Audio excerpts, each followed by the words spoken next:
What's up, everybody? Welcome back. This is another episode of Recovery Talk.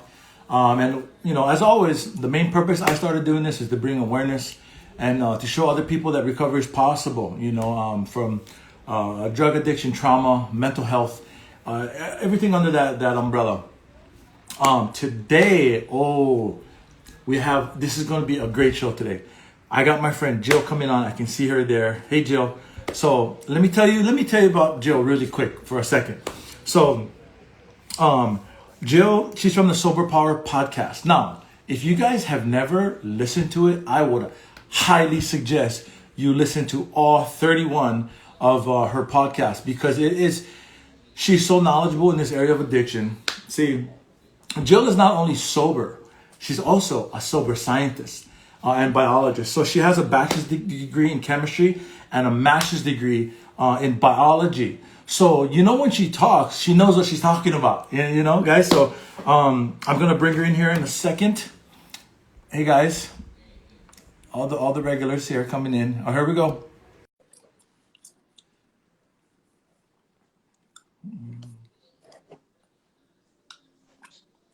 Hey. Hey, Jill, what's up? How's it going? How are you doing? I'm good. It's good to see you. You too. Oh man, I couldn't wait for today. This is awesome, man.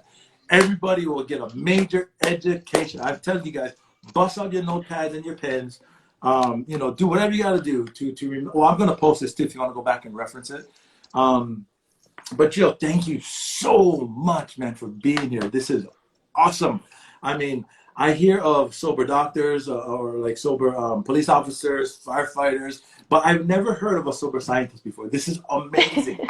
I know we spoke before, and I got kind of all my excitement out because, me, I'm a big closet nerd, So, but again, thank you, Jill, for being here, and taking the time, because I know you're busy. Like, I follow you and like, oh my gosh, you're so busy with your own work, So thank you. I really appreciate the time. I'm telling you guys that tuned in, you guys are going to learn so much. And I'm so glad that you guys are tuning in. Thank you guys to everybody that always, supports me and shows up. I really appreciate all you guys. So anyways, okay, Jill. So to start, I would like to ask you if you can please give, the viewers a little bit of background about yourself, maybe your childhood and things like that. Yeah. So I'm from the Boston area, and I was bullied like for most of my childhood. So I didn't really have any friends. So I never went to parties. So I was really protected from alcohol in that way. So I never drank in high school. And then when I went to college, I just really studied and kind of kept to myself for most of it. So again, I never went to parties. I had one glass of wine when I was 18 and I felt so guilty about it. And then I did, so guilty. And then I started drinking for real at 22 after college. So it took me a while to get there, but once I started drinking, I really started drinking. Yeah. I know you really strike me as somebody that always would be in compliance and like follow rules, and things like that. I love rules. Yeah, Oh my God. Thank you. yeah. You really seem like that. You I remember one of your podcasts I was listening to the other night, you talked about how, what were you saying? Something about like drunk Jill isn't pretty. Like I can't imagine you like being so mean because you seem so sweet. You got this soft voice and everything, you know. But yeah, that's great. So you're originally from Boston and that's where you still currently reside? Yeah. Okay. Um, I really want to get into this one topic. I mean, we could talk about it this whole show, but I wrote down a few things here myself because I've been listening to your podcast, man, and I gotta say, honestly, it's like being back in school to be a counselor again. You just kind of help me reinforce things that I've learned, and actually, I've learned new things. Bro, I'm telling you, Joe, you gotta like you should be on Dr. Phil or something. You know what I mean? You should be educating people. Like people definitely have to know about you. Especially like the sober community, of course, but other people because like okay, let's talk about this. And I think it was the Gray Area Drinker podcast. You talked about we got this rock bottoms. Everybody got different rock bottoms, and the threshold. I'm gonna ask you to speak about that in a minute, but um, you see, because somebody like me, I was bottoming out for years, and I kind of crossed that line into full blown alcoholic. But Hmm. somebody like I had Beth Bowen on here a few weeks ago, and like, see, she never crossed that line I crossed, and talk because you were talking about that threshold, how it's all different. Could you kind of speak to that and kind of just educate us a little bit? Yeah, so I think the general like belief is that there's one rock bottom, like total life destruction, homelessness, like no family, no job. Yeah. But everybody has like a different amount of crap that they're willing to handle. And it's called misery threshold. So Hmm. you can Google it. It's a term in psychology. I don't think it's very well known, but it's like a pain threshold, and everybody has like a point where they're going to tap out. And Hmm. I feel like that's the same way that like drinking is or other things. Hmm. There's like a point that you get to, and it kind of, I don't know, like wakes you up and you're just like, no more of this, like this is enough. Yeah. Yeah. Like, see me, I was like, okay, let me push the envelope. Let me see how far I can go before I gotta be like, because I remember you talking about how you did it, like you challenged yourself to stop drinking, and then people like your friends came over and they kept like egging you on, and you finally was like, okay, Yep. where's the vodka? Bam, the Yeah, that was a bad night. yeah, yeah, and like the Christmas, or not the party at your work or something. You talked about that in another one. You talked about so many good things, man. I usually listen to your podcast at night because everybody's asleep. My son is usually asleep, and I can really absorb and take. Like, I'll listen to it over and over. It's right around what, like 16, 17 minutes around there. So it's not super long, and But anyway, so on the topic of the gray area drinker, I mean, could you speak like? I really would just like you to say everything you said in your podcast. Honestly, it's just so informative. I mean, it's so much good information. And like something I learned being sober, is that having the information is great, but then actually applying it into your life, that's a whole other deal. But like, that's something you can provide, for everybody that will ever watch this. Because I don't know if I told you this, I have my own YouTube page. So after this is over, I'll post it No. on my YouTube, yeah, as well, and I'll send it to you. Yeah, I send it to everybody that's, Yeah, definitely. yeah, so because so much education. But yes, gray area drinker. Yeah, so I think the most important thing for gray area drinkers to know is that we all have like this set of beliefs that alcohol is great, and maybe we have like different reasons, maybe two or three main reasons why alcohol is so good for us and good for our lives and essential. And that's what keeps you like stuck. So I believed that alcohol was fun. It made me happy. It was essential for celebrating and stuff like that. Yeah. And until things got bad enough, until I hit that misery threshold, Mhm. I was never going to stop because the positives always outweighed the hangovers and the Yeah. humiliation and the throwing up and Yeah. embarrassing myself and not sleeping. Yeah. So it's fun and like connection with my husband and Mhm. happiness, like that always won. And I think that that's why some people will like quit a little bit and then they'll go, drink a little bit more and then hate it and then quit a little bit. And they're always returning because whatever those positives are, they're winning out every single time. Right. And I think if that's your situation, then you need to like identify those first of all and then try to work on breaking those down. So for me, I did hit my threshold and I Mhm. did have the point where I was like, I can't do this for another minute.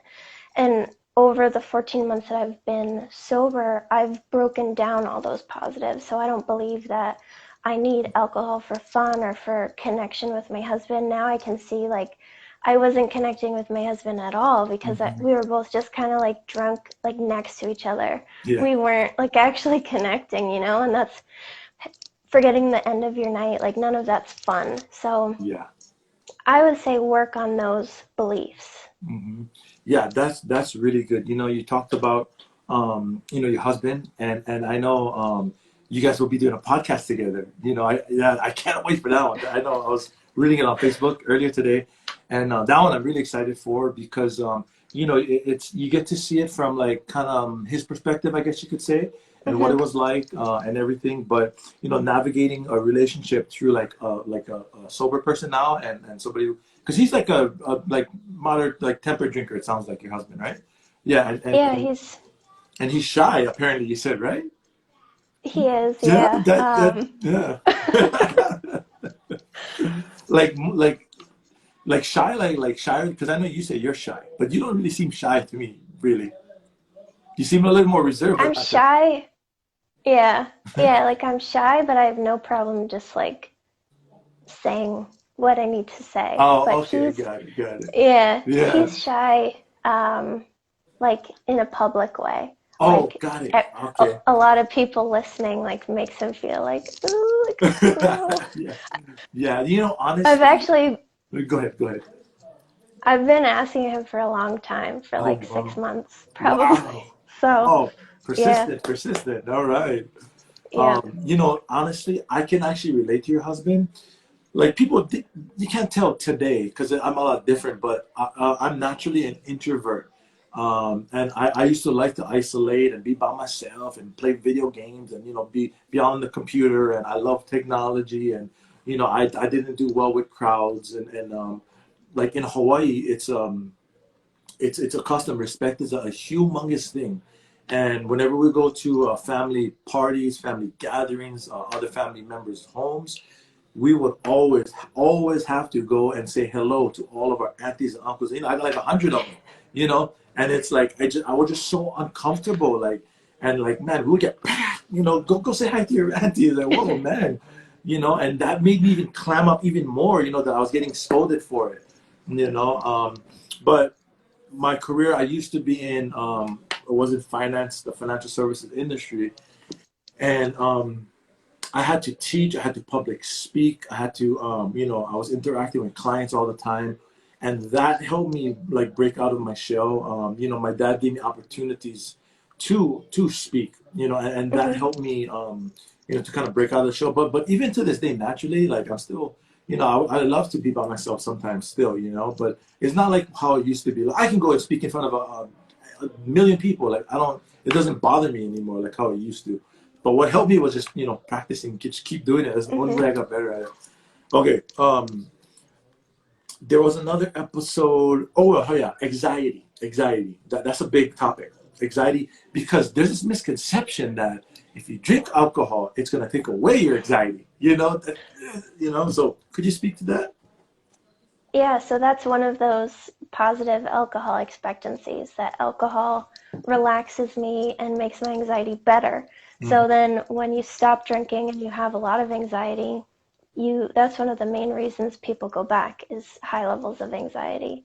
Um, so what's actually going on is when you're drinking problematically and you're abusing alcohol, so this wouldn't happen for like someone like my husband, Mhm. but when you're abusing alcohol, your brain gets used to alcohol being present and all of the effects that it does. Mhm. So it starts to believe like this is normal.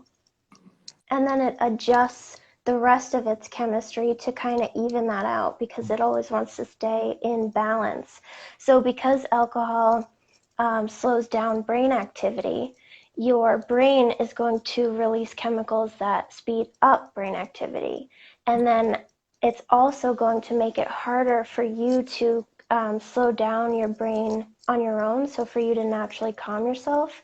So when the alcohol wears off at like 3 o'clock in the morning, you just have extra excitableness and you Mhm. have less ability to calm yourself.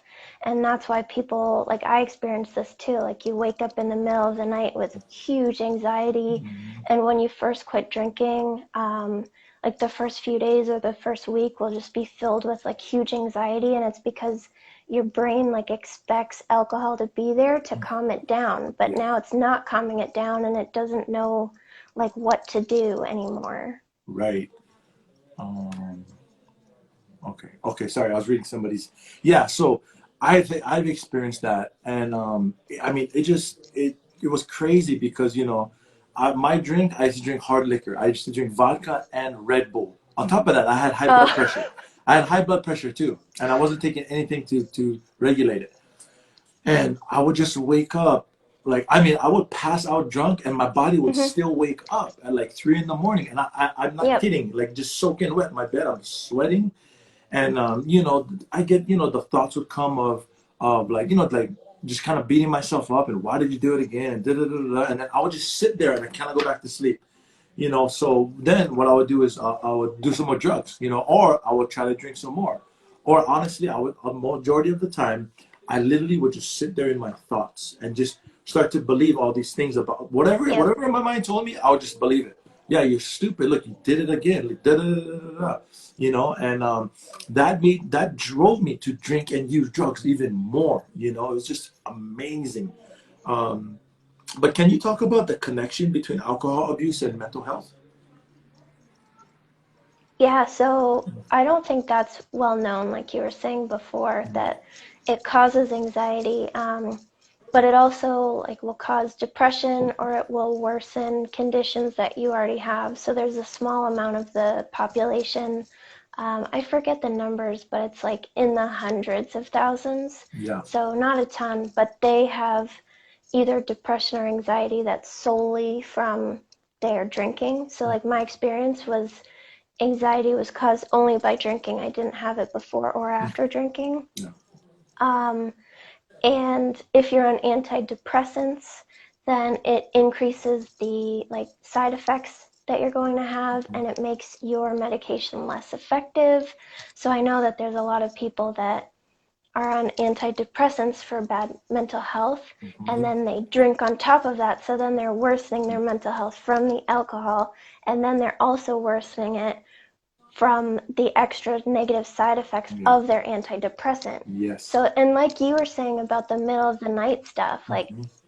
that destroys your mental health. Like that's Yeah. exactly how I felt, Yeah. what you were saying. Mhm. And like hating yourself all the time, it's impossible to Yeah. be happy. And yeah, you just get like stuck in this really sad cycle. And Yeah. all you can do is just like, I don't know, wait till you can drink again and like hate Yeah. yourself again after. Yeah, I know that's what my life was like. Was just a vicious cycle of torment. Like that's really Hmm. what it was about. That's all I did. Um, no, let's see what else we got. Oh, could I never listened to it yet? It just came with your podcast yesterday. I seen that it Hmm. was up though. If alcohol is toxic, why can't we drink it? I never listened to it yet, but could you kind of give us a little peek on what you talked about in that episode? Yeah, so it's a simple answer that a lot of people might be aware of, but as like humans evolved and the earth like changed, we migrated from like living more in trees to living more on the land. And food wasn't just like around at all times. Sometimes food was hard to find. So humans and other primate species would try to eat like rotting fruit or other stuff that wasn't totally gross, but it wasn't great. And rotting fruit is, it ferments and Hmm. it has alcohol in it, Yeah. ethanol. So over time, only a few species of primate and humans developed the ability to process ethanol, um, so that they could eat this rotting fruit safely and not like get drunk or not get sick, and then they could still like protect their territory and their community and everything. So it was kind of like a survival of the fittest Yeah. change. And the amount of alcohol that's in rotting fruit isn't enough to like get drunk of, Yeah. because you're not going to just like eat a ton of rotten fruit. So so the amount of alcohol that they were getting was enough to be processed and never like get drunk off of. Got it. Okay. Sorry, I had a question from Sobriety Project. So they're asking what the topic is. So if you guys are still here, this is my friend Jill. She's a sober scientist and she's a biologist. So she's just here educating us on the effects alcohol has on the mind, the body, and so bust out that notepad. The one thing I know for sure though about alcohol, alcohol is the only drug we don't have to explain using. And when I went to school to become a counselor, like cocaine is terrible, speed is terrible, oxycontin is terrible, like drugs is terrible. But if you compare it to alcohol on paper, alcohol blows every one of them out of the water, which is amazing. And but it's legal too. It's crazy, you know. So I know we asked you a bunch of things already, but can you tell us your own experience in your own words of alcohol that because you started drinking at age 22? Hmm. Yeah. Yeah, so I started because like everybody else kind of was. I was a graduate student and we would go to bars like almost every night for dinner. And so I just started like kind of doing it too. Like I didn't really know like how to drink or like what people even drank. So Yeah. I just kind of like copied people near me, like I would get the same drink. And then pretty quickly I realized like, wow, this is the best feeling Yeah. of like any feeling. Yeah. Yeah. and and then I like developed a taste for it like really quick, like within a few weeks. And then I started like getting drunk and getting sick, and I had no understanding of like the amount of alcohol that was too much. I just thought like if I drank it and then I wasn't like super drunk, I was okay to have more, but it's like a Yeah. delayed effect. Yeah. So yeah, and I just kept like getting sick in public and like messing up and hating myself for a few years. And then I like tried to moderate like when I was 24, so pretty early. And then I tried to moderate for 5 years. Mhm. Um, Even though it was clear that like I couldn't moderate because I'd been trying for so many years, Yeah. I still really thought that I could. And my mental health just got like worse and worse and worse every year, and that was what pushed me to my limit was poor mental health. Yeah. But yeah, I know. I remember you talking about that. Um, that poor mental health. Is there anything you can tell us like that you've learned? Because I've listened to a bunch of podcasts, so I forgot which episode was what you were talking about. um like your experiences, like so what, like I know it was your mental health, but like what led to that? What kind of experience did you get, like, into a fight with your husband, or did I don't know what you did, honestly. Yeah, we had some, pretty bad drunk fights over the years. Not too many towards the I'm sorry, end, I don't mean to cut but you off, but I cannot even imagine you yelling at somebody. It's crazy. It's, it happened once, one time. oh, yeah. Um, like a real yell. Like I Mm. would maybe get intense, but like a real yell was one time. Um, but yeah, our drunk fights weren't good, and they would last like all night, and neither of us would sleep. And then the fight would continue like in the morning because I drinking made me very sensitive, Uh-huh. and drinking made him very impatient. Oh. So it didn't mix. No, no, like water and oil. No, yeah. And then yeah, he was there for like my whole downfall. So he met me like a couple weeks into when I started drinking. So he witnessed the whole thing. And he saw like over the years how my mental health would get worse and worse. Like my depression started getting bad like when I was like 25. So I was like, no more margaritas. Like it's got to be tequila. So I stopped. So I stopped drinking tequila because of that.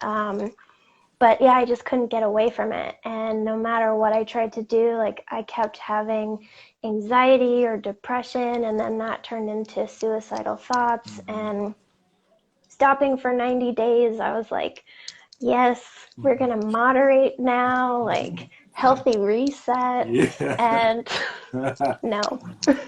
Yeah. Yeah, I got sober in a 12-step program, and something that I've learned is basically what you're just talking about. Like, I know for sure I'm a full blown alcoholic. Like, I cannot just have one drink and moderate. I cannot do that. It was years. You know, I probably could moderate, honestly. I drank since I was 13 to age 20 years, 13 to 33. And I could not, probably by the time I was like maybe 18 or 19, I could not moderate already. Like it was just, Hmm. it could just be, we're going to the beach. Okay, we're going to the beach and drink, but we're going to get drunk. Like that's what we're going to do. We're not going to just have a couple of beers, go surf and come back in and eat and drink some. No, we're going to we get the big cooler and we're just going to get hammered at the beach. You know, plus we're in the sun all day. You know, we're all sunburned, but we don't Yep. feel it because we're drinking. You know, we don't, the next day we feel it though. But I wanted to ask you, what's your take? See, for me personally, I know they have non-alcoholic beer, but Hmm. I actually never liked the taste of alcohol. I only like the effect it produced for me. That was it. But what's your take on non-alcoholic like drinks? Do you like them? Do you suggest them? And Yeah. I know it's controversial, the whole topic, but I did actually really like the taste of alcohol, yeah, especially wine. So that was like really hard for me because the non-alcoholic beers taste pretty similar to a regular beer, but the non-alcoholic wines, those were a little tougher to find a good one. But I think that if it helps you, like especially in early sobriety, when you're like having a craving or something, I know people will like grab a non-alcoholic beer and it just helps them get through like the first month of uh-huh, just like anxiety and yeah, pain.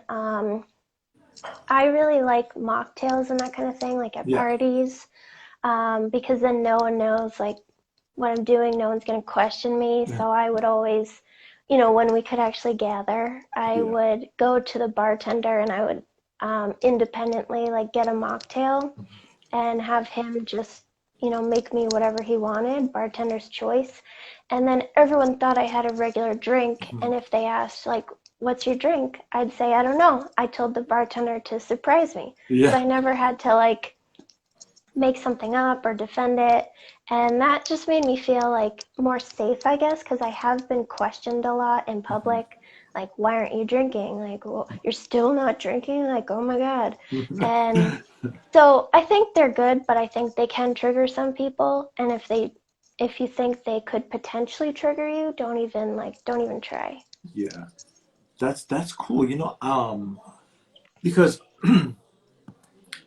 for me, like I never did like the taste of alcohol ever. So like drinking non-alcoholic beer doesn't like, nah, I don't want that. Yeah. Like in my opinion, like non-alcoholic beers are for non-alcoholics. Like for me, like that. But like if like somebody else drinks it that's sober or like in a 12-step program, like I don't care. Like it don't bother me at all. Like that's not my life. That's how they live it. Hmm. That's cool. Like whatever. But like for me, I just But honestly, I never did hear somebody explain it that way. That we just talked about how because especially somebody like full blown alcoholic, like the triggers, the cravings can come. I never thought about that. Try to drink a non alcoholic beer, kind of I don't know, trick your mind or something. You know what I mean? Like things like that. That would be helpful. I never thought about that because like Yeah, the mind is powerful. yeah, I know, man. Shoot, I wish I had your brain, man. Holy moly, yeah. So were you? How long have you been? Like you always wanted to be like in this field that you're in now? I wanted to be a professor, I guess was like the big goal. You actually, if you Um, didn't tell me that, I would have thought you were a professor. Yeah, yeah, so this is kind of my way of like getting close to that, yeah. by like podcasting and doing videos and whatever. But Hmm. yeah, I picked science because I was really good at science and math. Um, and then I was in a PhD program and decided like it wasn't for me after the first year. And then I was like, maybe I should be a teacher. I like to teach. So then I was a teacher for a while. And then eventually, like, I came all the way back to working in a lab. So now I do enjoy what I'm doing. And yeah, so I Yeah, think it's fun. And I think having the experience of like a bunch of other jobs was really cool. And even though yeah, it was like really hard to yeah. have so many jobs, it's a cool story now. Yeah, it definitely is, man. And I can only imagine, like, you now, being a teacher, because like you with your podcast, you're just sharing things you learn, but really you're teaching. Like I learned so much stuff from you, because how I mean, like for me, I gotta listen to something over and over in order to get it. Like it's a comprehension thing for me. So like with your podcast, what I started doing, I started listening, and then like when I'm not with my son, then I'll listen to the same episode, then I'll start writing stuff down, because that's how my mind will be able to Hmm. like remember it, like so when I need it, bam, I got it. I can retreat back to my memory, and things like that. But like you have, I really appreciate you. I really appreciate your the podcast you do, your posts that you post, because it's super helpful. Like I cannot be the only person that feels like this. Like I'm like your biggest fan. You know what I mean? Like it Thank just you. it's so helpful. That's why, like, even my wife, I share this stuff with her, and she's like, wow, because she's like a normal drinker. Like she barely even drinks. But like when I have people like you on, the live stream and everything, and people, they'll like you said things. She heard me listen to your podcast before. I sent it to her so she can listen to it, and it can, because she's not alcoholic. She's nowhere near being an alcoholic, but some of the things that you have shared, and then other people who are sober, it's very like eye opening. Because you do not have to be an alcoholic in order to get sober. Like like like like normal drinkers, they don't think about that. That's not a thought that will cross their mind. And something like you talked about it. I forgot what I was going to say, but because there's so much things going through my mind of what you talked about in your podcast. like I have a bunch of notes, but I can't even read what I wrote over there. Um, Problematic drinking, like people who kind of question, like, okay, in your opinion, as a not even a sober person, but as like a scientist, a biologist, if somebody it starts to Google how to drink moderately. They're questioning themselves. What signs? What does that point to? Like kind of thing. Like I don't want to say it. I just kind of try to ask the Yeah. question. Yeah. So, obsession is a big sign that something problematic is happening. It doesn't necessarily mean like it's an addiction or like you're an alcoholic, but if you have obsession, you can't be unobsessed with alcohol and keep drinking alcohol. So as long as you keep alcohol in your life, you're going to maintain that obsession. And Right. once you have obsession, you can't like go back to the way you were before. So like for Yeah. me, once I started obsessing about moderation, that was right around the time my friends came over, and it was the last time I could choose to not drink, like willingly choose and be okay with it. So once that obsession started, I was like trapped, and I will never be able to drink another way. And just like Googling those things, like, am I an alcoholic? Yeah. Moderation strategies. Like, there's so many books now, which blows my mind. There's so many books on how to moderate. And Yeah. it's like, what, like, who do you think's buying this book? Like, people like me. And yeah, so I think that is a sign, because I've asked my husband a lot as a normal drinker, um, have you ever felt like bad after you're drinking? Have you ever thought about your drinking, period? Have you ever wondered like if you're drinking too much? And it's always no. Like he never thinks about drinking unless he's like having a drink. Yeah. So yeah, the obsession, and you can obsess about anything, but Hmm. that means there's something going on that is not, that means you probably can't moderate. Right. Yeah. Like I could moderate probably the first like 4 years drinking. After that, I couldn't. But honestly, I wasn't trying to, because the culture in Yeah, Hawaii, alcohol is part of the culture in Hawaii. So, it's like drinking water, honestly. So like yeah, growing up, as a kid, going seeing all the aunties and the uncles drinking at the beach, at family gatherings, and they like they're drinking all night, and some of them to the next day. and you get to kind of witness that. You know, as a kid, you wake up, oh man, you're out there still drinking, you know, kind of thing, and so it's normal, you know, Yep. drinking alcohol has been so like normalized. Um, but that's good. I'm glad. Like I'm not the only person that thinks. You know, if somebody's questioning, am I an alcoholic? Should I maybe try a 12-step program or something along those lines? You know, because 12-step program, what it taught me is I cannot diagnose you or you or you or you. I can Yep. diagnose myself though, you know, but you know, as a counselor, I kind of gotta diagnose people, you know, in a way. So it's kind of like this fine line to where, you know, I'm not trying to impose my will. I'm just, you know, have a sincere desire to be helpful to that person kind of thing, you know. Because something that I'm very grateful for that I learned in my 12-step program is that it helped me to think about you more than I think about me. Like, because I mean, man, actively drinking and using drugs, I did not have the ability to think about anybody else. All I could think about is getting high or getting drunk or the next party Yep. or you know the you know that stuff. My dopamine levels was through the roof. You know. Oh yeah, could you talk about that? Because as a counselor, I learned all these things about how like normal spikes in our dopamine, you know, like from normal things, it could be like sex, food, all these things. Because like I don't have the graph with me or anything, but it was a graph, so it's kind of like, you know, it's like normal would be like this. See, when I was using drugs, Hmm. boom, was through the roof, man, the dopamine level. So could you please educate us on this? Yeah. So that was designed to help us survive. So, like things that help you survive feel good. Mm-hmm. So, like water, eating, having sex, sleeping. But then alcohol and drugs, they're just like they can interact with our brain so much, and they take that system and they make it like go crazy. So they'll release like a big amount of endorphins, like alcohol will do that. It releases a lot of endorphins, and endorphins trigger the release of dopamine. Mm-hmm. And for some drugs like cocaine, they're actually dopamine reuptake inhibitors. So Mm-hmm. they will prevent the dopamine that is floating around from being recycled or removed. So whatever dopamine you have, it hangs around for a really long time because of the drug. Um, yeah, and Yeah. so I hope that makes sense. Yeah. Some people honestly may not even know what dopamine is. Could you actually just explain that?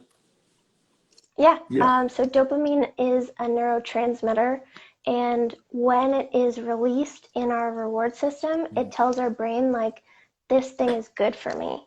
And then your brain creates a memory. So a neurotransmitter is something that, like, sends a message to different neurons or different parts of the brain.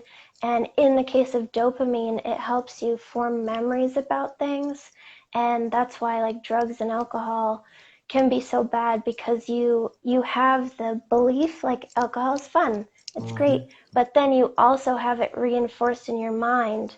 So you drink and you have fun, so you believe that, and then you also have this huge dopamine hit, and then that gets turned into a memory. So then you associate drinking with your belief, and um, that's just another reason why it's so hard to break. Yeah.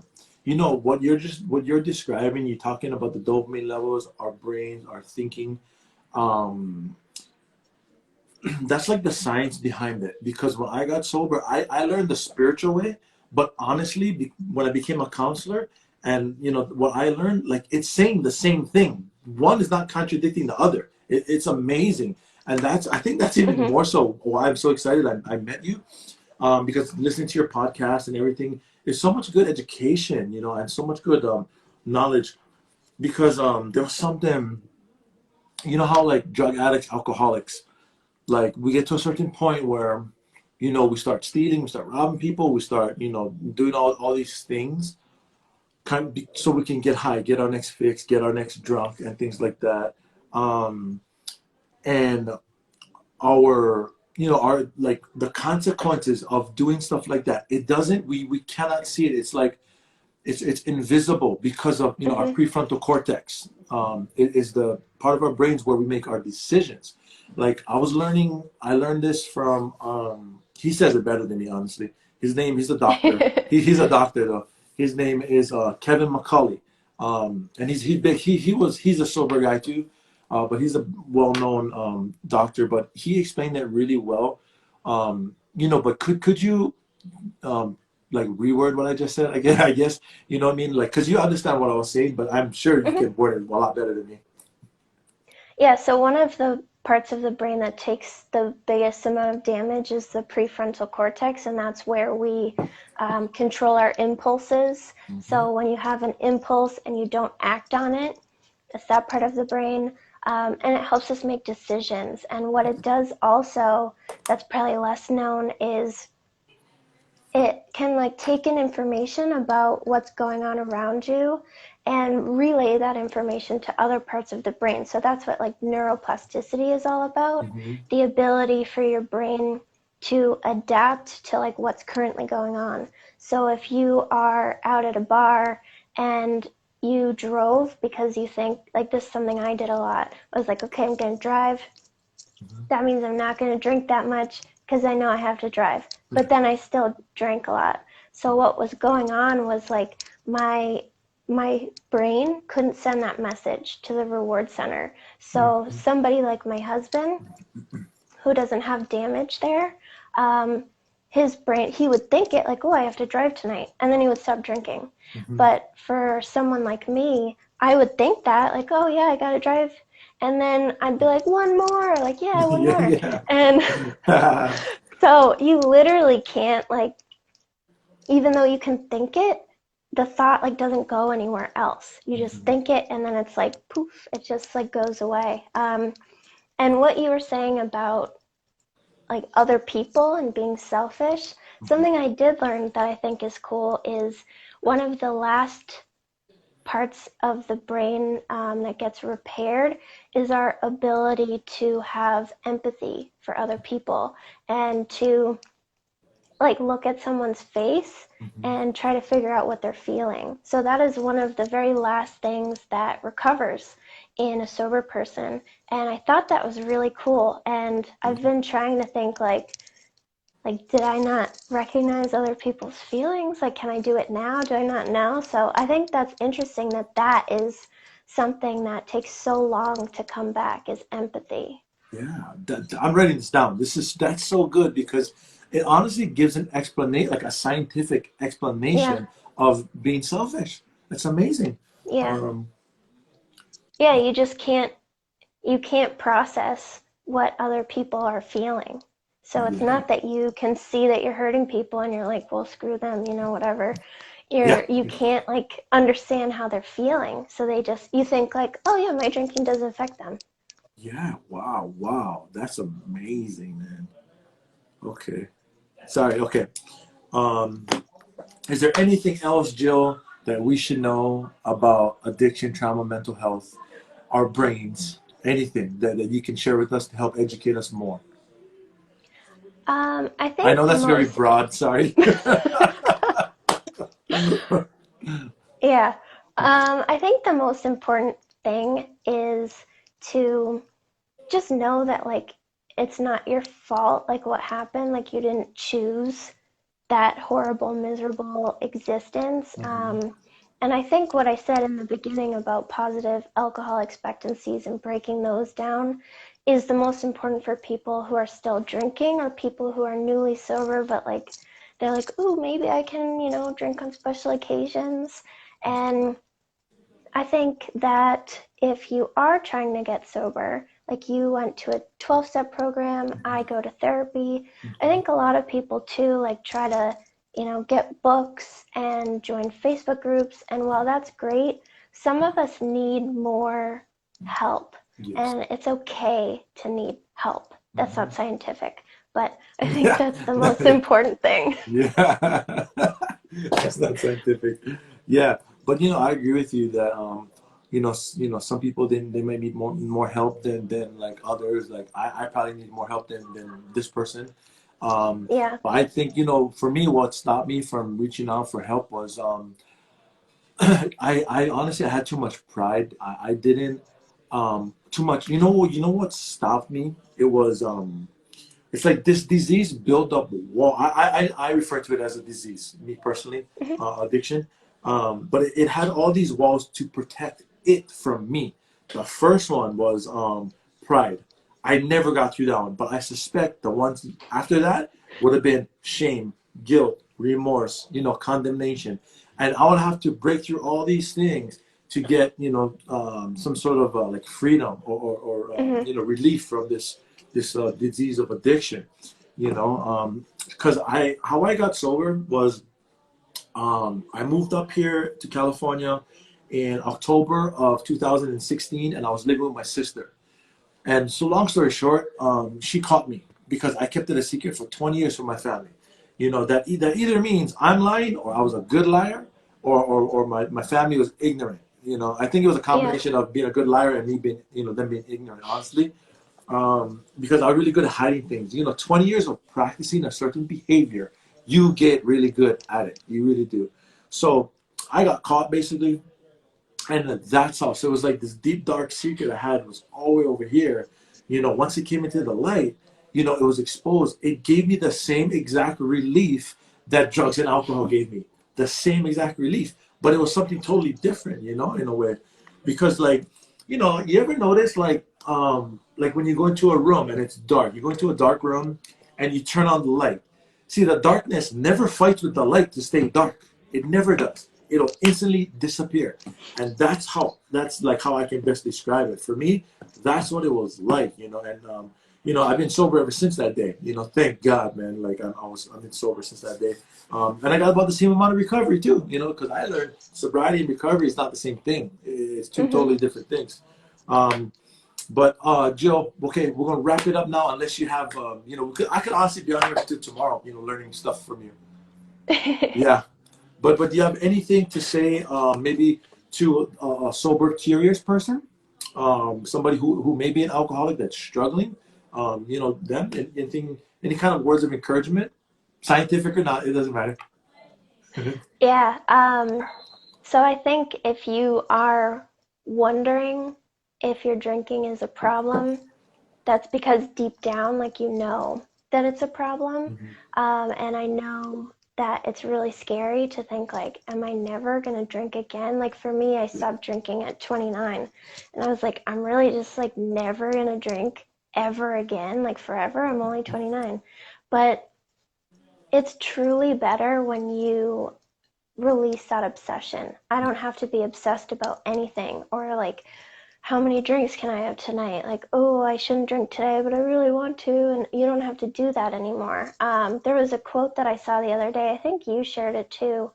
And it said something like, addiction is giving up everything for one thing, Yeah. and recovery is giving up one thing for everything. And Yes. that's like truly how I feel. Like when Hmm. I was drinking, it was just about like drinking.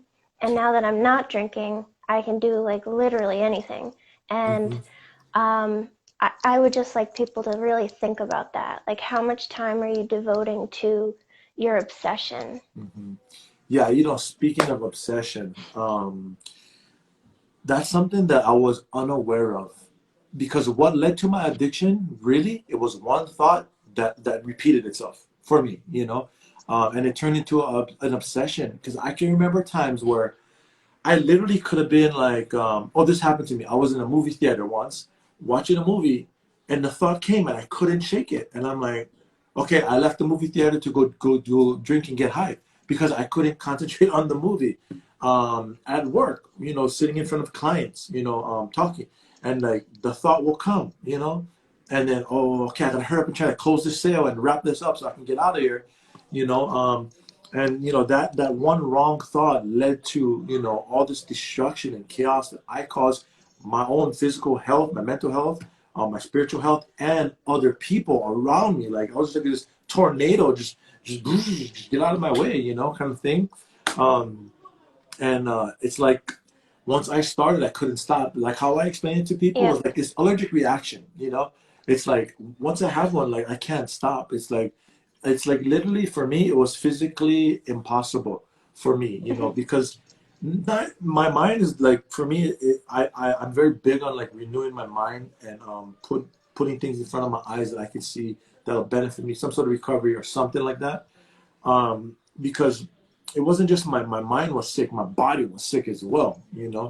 And but that obsession though, it started with one thought that I repeated over and over and over that led to this destruction, you know, incomprehensible demoralization, you know, we call it. But okay, Jill. Oh man, thank you so much. Hey, we gotta do this again. Like I can have you on like once a week, Jill. You know, we can just turn this into the sober powered live stream. Hey, Jill, I just thought about that. You should do this yourself too. I mean, I know you're so busy. Sorry, I'm like putting more things on your plate. But you know that's actually pretty cool. You know, like maybe you could do something like this or videos. But the podcast is so helpful. You know, I mean, like keep doing it Thank because you. I'm learning so much from it. And I'm not the only one. There's a lot of people who was shouting you out. You know, as we was doing this live. You know, and I know a lot of them too. And I share your podcast with people because I think Thank that you. people gotta hear what this girl gotta say. They gotta. It's like non-alcoholic. It doesn't matter. Like it's such valuable information because somebody can avoid being like me, kind of cross that line. You know what I mean? If they're exposed to you and what you have to offer, what you have to say, it could benefit them, their children, their children's children. This thing is generational. Like Yeah, there's it is. alcoholics in my family, you know, as well. But my mom and dad, they don't drink. But my papa was an alcoholic, you know, and that really did he didn't necessarily die due to alcoholism, but he did. You know, it was a huge part of his life. But he was a smoker too, so you know, all that stuff you know led to his demise, and he passed away when I was a kid. I remember visiting him in the hospital, and then was like a few days later he died. You know, but hey, I can keep talking, Joe. You know, we can. You know, I don't know how much time you got. You know, but you know, I can't honestly. I cannot thank you enough. You know, I mean, I send all my love to you and your husband, man. You guys are awesome. I'm really looking forward to that episode where he's on. Oh, if you don't mind, what is your husband's name? Yeah, his name's Drew. Drew? Oh, okay, Drew. Okay, all right. Okay, that's gonna be great. I can't wait to for that one to come out. You know, I'm gonna have to sit with my wife and listen to that one together because you know it's like it's the same thing, like me and her. You know, so we Yeah. probably can learn something. I'm sure we can learn something. You know. Yeah, but Jill, thank you again. I really appreciate you being here. You know, this was awesome. We definitely will do it again. But I'll keep in touch with you. Yeah, and thanks for having me. Oh, you're welcome. You're welcome. My pleasure. Thank you so much, Jill. Talk to you later. Bye. All right, everybody. That was Jill. Again, I always say this. If you got a story to tell, please reach out to me. We can make it happen. Too many people out there still struggling, you know, with addiction, trauma, mental health. You know, we want to bring more awareness to this. You know, I mean, if you compare people dying due to drug overdoses, alcoholism, to the coronavirus, I mean, the coronavirus doesn't stand a chance, you know. So, you know, I have a heart for helping other people today, and that's what I want to do. I hope you guys learned something today. You guys took some notes. You know, I definitely gonna have Jill back on again. But please, guys, go out and listen to her podcast. It's a sober powered podcast. It's a sober powered podcast. It is so great. You'll learn a lot from it. So thank you guys again for watching. See you guys tomorrow on another show.